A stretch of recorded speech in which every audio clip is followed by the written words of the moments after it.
Hi everyone, I'm Daniela and welcome to Black Cat Kitchen Canadian Edition. Today we're going full out Canadian by making the classic poutine. Now poutine is a French word, a slang French word that means messy, but essentially it's chips, gravy, and cheese curds. I literally can't wait to eat these, so let's jump into the recipe. The best way to cut your chips is to take a slice off the bottom of your potato and then turn your potato so the cut side is on your cutting board. Then cut into slices, lay them flat, and cut your chips to the desired size. These are going to go straight into a bowl of cold water. I'm using about 3 kilos of potato here.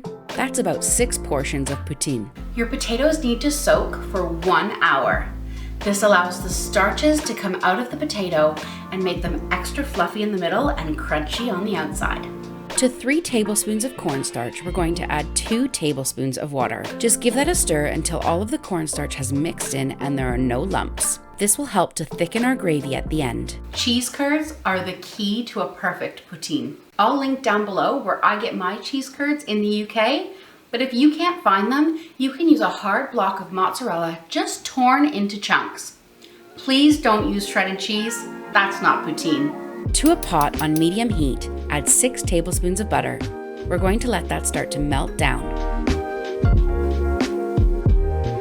Once your butter is melted and bubbling, add in a 1/4 cup of plain or all-purpose flour. Give that a good whisk until it starts to combine and form a roux.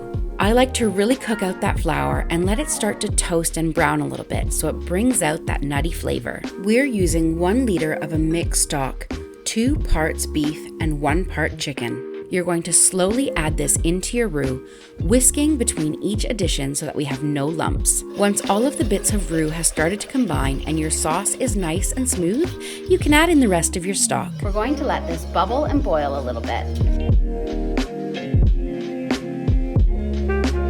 Give it a taste to check the seasonings and add salt as needed. And now for my secret ingredient, 2 teaspoons of ketchup.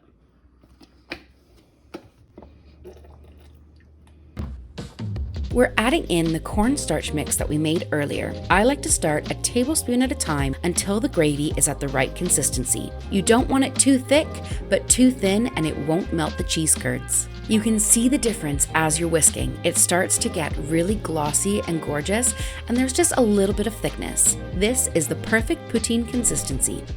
We're going to let this simmer on low just to thicken up a little bit more, and then we'll turn it off before we cook our fries. To a large Dutch oven, we're going to add some vegetable or peanut oil to fry in.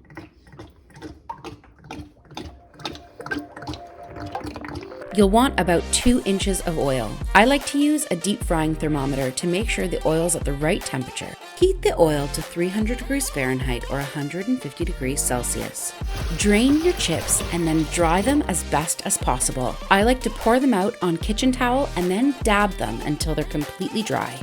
Once the oil comes to temperature, start with the first batch of chips. At this stage, we're only partly cooking our chips, so when the flesh starts to go white, take them out and let them drain on a wire rack. At this stage, you could actually store these in the refrigerator until you're ready to make your poutine.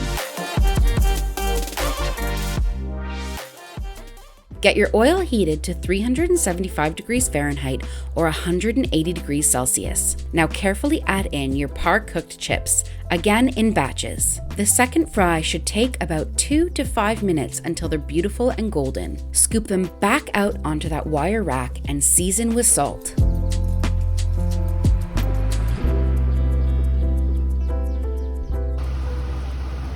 That's good. Now turn your gravy onto medium to warm it up. Time to build our poutine. Start with some chips, a healthy layer of cheese curds, another layer of chips, even more cheese curds, and then you'll want to ladle on some of that hot gravy. The layering is important here so that you get cheese curds throughout.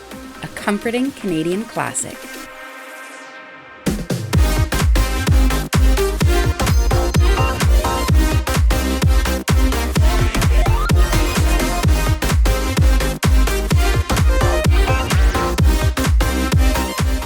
Looking for another Canadian recipe, check out my butter tarts here.